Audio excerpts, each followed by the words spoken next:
Welcome to the farm. Welcome back to the farm. I'm Justin, and it's Saturday evening, and I got some ants in my pants, so I decided I'm gonna go out to the barn, even though it's still cold today, as you can see. But I want to get working on my rock bucket some more. In the last video, I talked about needing to make some decisions about the bottom piece, and I think I've made some decisions on what I'm gonna do. I talked about what I want to do with the cutting edge. I think I've decided that it's a 3-inch wide cutting edge. I'm gonna cut 2 inches out of the bottom of this, that black mark right there, and that'll leave my cutting edge sticking out 1 inch, which will give me room to bevel it if I ever want to later. I talked about possibly radiusing the cutting edge in between all my slats. I don't think I'm gonna do that right now. I think I'm just gonna leave it a straight cutting edge and see how it works. And I can always radius it later, cut it out, grind it, whatever I want, if I feel like that's gonna end up being better. And then I decided I'm gonna cut the slant here back 6 inches all the way down flush with this point. I originally was thinking about leaving it up 1/4 inch, but I decided to go all the way flush so the rocks maybe won't hit that little 1/4 inch lip and get stuck and just kind of push. I'm not sure if this is going to be too aggressive, if I should come back further.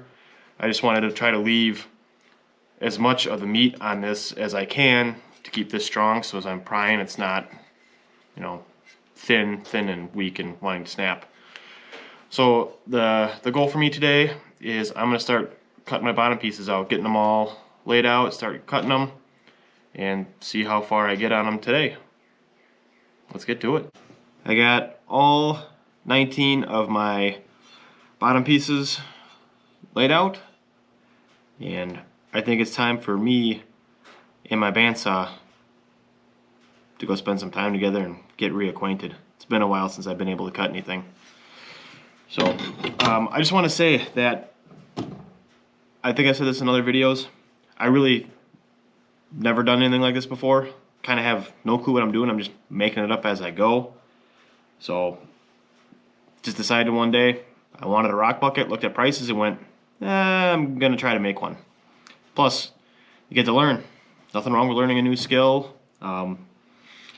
Hopefully, like I said, by the time I'm done with this, I'll be somewhat proficient at welding and have a better knowledge of metalwork, because it's definitely something I want to learn, and I figure the best way to learn is do it. So, but if you guys see me do anything horribly wrong that you guys see, let me know. Try to help me from making a huge mistake. I'd appreciate it. Let's go cut.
Well, I got about 4 of those pieces cut. Saw's getting a little hot. It's obviously not designed to be cutting that hard for that long. So we're gonna let this thing cool down, and I will get back to doing some more cutting. I may try getting out the big grinder and cutting some of this with the big grinder, see if that's a little easier. So while the motor and the pulleys and the belt are cooling down, think I'm gonna just take a minute. I'm gonna change the blade. I'm still running the original blade that came with the saw, and I know it's a cheaper blade, and I bought some nicer ones, so I figured while I'm waiting around I'll try swapping this thing out. Never done it. Let's see if I can figure it out, because I don't have the instruction booklet out in the barn with me and I don't feel like going to the house.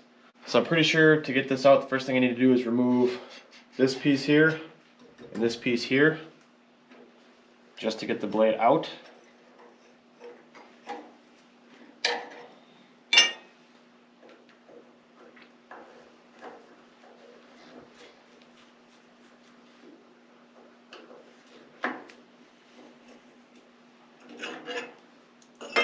Okay. And I just thought I should probably unplug this thing just in case I bump the switch. Probably a safe thing to do. So I'm pretty sure the next thing I need to do is loosen up these two bolts here, and I think that frees up this handle to turn. So we're gonna give that a try.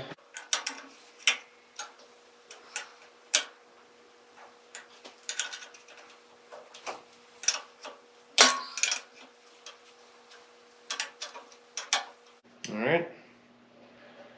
Yep, that freed that up. Alright, I got that loose enough to get this off. Get it out of the rollers here. And there we go. Lay it out. So I picked up two different blades here, two different styles. I got a 14 TPI, or teeth per inch. And then I also got a combination blade. Looks like it's an 8 by 12 TPI, or teeth per inch. From what I understand, the less teeth you have, the more aggressive it is, but the faster it cuts. And with what I'm doing, it doesn't need to be a pretty cut. So I think I'm going to go with the more aggressive tooth pattern, see if I can get that to cut a little bit faster. We'll find out. Alright, so we got our new blade. Just take the protector off so we can get it installed on the saw.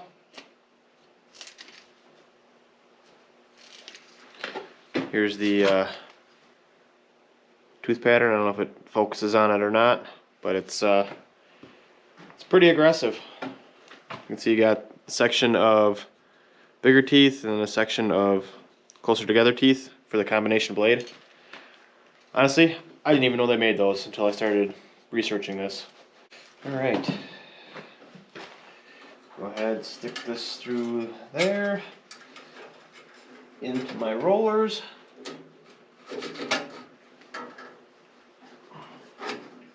Alright. And I'll go around the bottom wheel first, I think.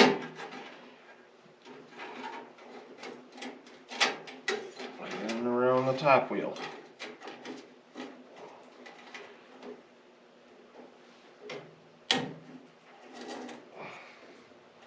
Alright, I should be able to just tension that up.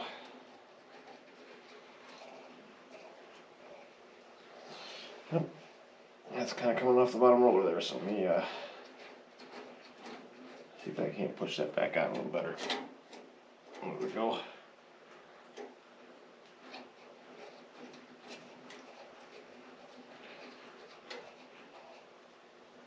I have no idea what the proper tension should be. All I know is they had it pretty tight.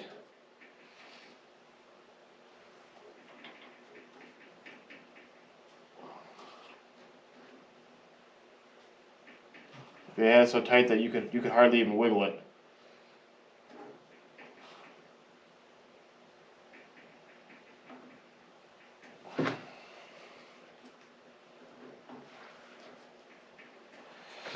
Alright, we're gonna give that a shot.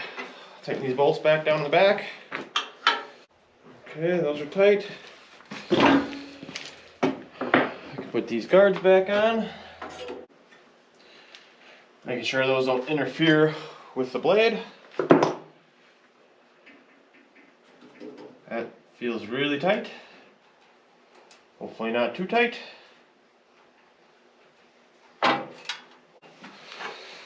And we can give this a test run, see what it does.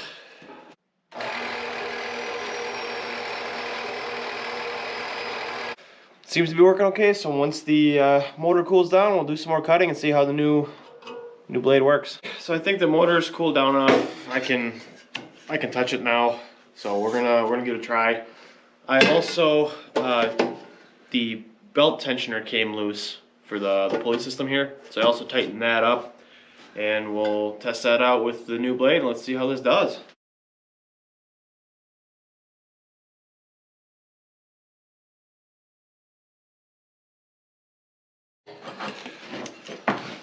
Well, I don't know if it cuts any faster, but it definitely cuts way smoother. I'm really happy I swapped out that blade. So we're gonna put a few more cuts through this thing until it warms up again and see how it goes.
Putting that new blade in made that a whole new saw. It ran so smooth, and it definitely cut a lot quicker.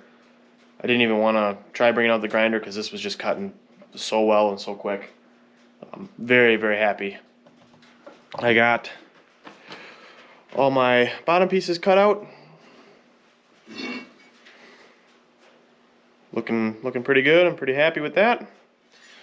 So next I got to look into cutting. I think I'm going to work on cutting my cutting edge and my angle iron to length, because I know what the overall dimension of my bucket's going to be, and still got to decide if I'm going to try to put 3-inch pieces in between all of these, or if I'm going to do the recessed cut method like I talked about in the last video.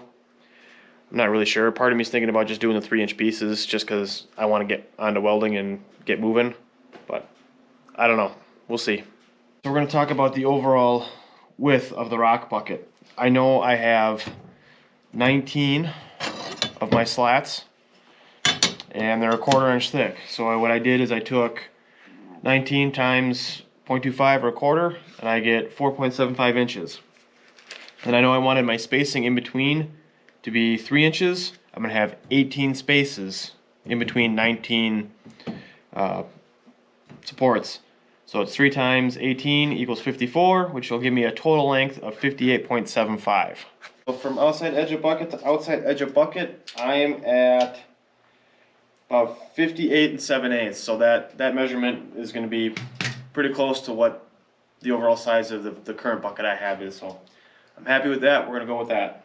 Okay, so I got my cutting edge, cut the length, and I got top of my bucket edge, cut the length. So I kind of wanted to give you guys a demonstration of what I was thinking and why I made these recess cuts.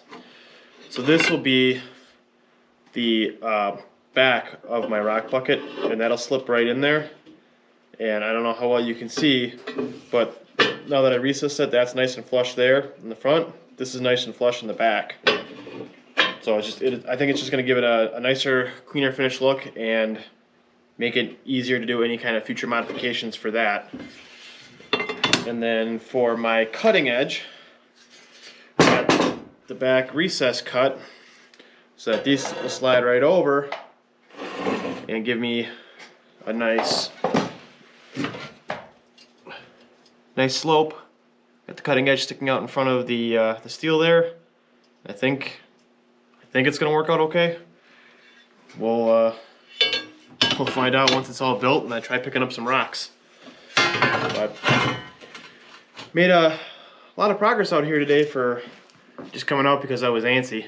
I'm very, very happy with that. Just got to make a decision if I want to do the 3-inch pieces or if I want to do my notches. Right now I'm leaning towards 3-inch pieces. I can just start hacking them off on the bandsaw so I can get going on welding. But before I can weld, I actually have to install a 240 volt outlet for my welder, because right now I'm just running on 120 volt, and it's a little underpowered for welding 1/4 inch steel. So I'll have to do that before I can start welding up the bucket, but that's all in the works. So if you enjoyed this video, please give it a thumbs up. We really appreciate it. Let YouTube know you enjoyed it. If you haven't subscribed to the channel, please do so. We'd really appreciate it if you did. It helps us out a lot. You can also follow us on Instagram and Facebook at Just Kate's Day Farm. And we really appreciate you coming out and watching. We'll see you in the next one. Bye.